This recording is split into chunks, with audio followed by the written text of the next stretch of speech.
امروز اومدیم با یک کارهای خفن درباره این کار و باز همون تارنکبوت خودمون.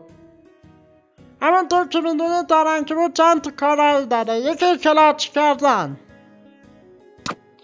یکی گیر انداختن پلیرها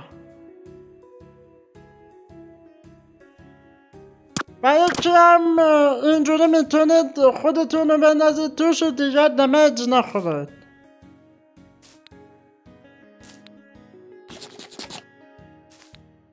اما آیا میدونستید که با این ترکبوت میشه پوشن هم ساخت؟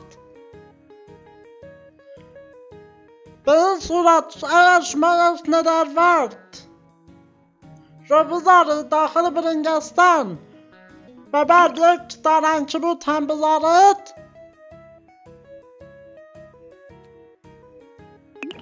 پوشن و وینگ شما آماده است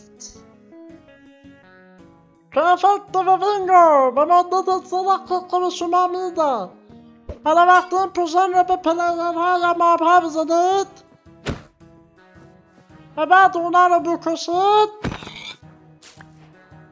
به این صورت تارنکبوت اسپان میکند. ولی این پوشن یک کاربرد مخفی دیگه هم داره. همونطور که میدونید ما وقتی تو این تارنکبوتا گیر میکنیم سرعتمون خیلی کم میشه. حالا وقتی این پوشن رو بخوریم سرعتمون تا حد زیادی نسبت به قبل افزایش پیدا میکنه. اگه بخوام براتون مقایسه‌ش هم کنم به این شکل، من این که پوشن رو خوردم نسبت به اون که پوشن نداره سرعتم خیلی بیشتره. و از این میتونید داخل جنگ‌ها و PVP ها استفاده کنید. لایک و کامنت و ساب هم فراموشتون نشه.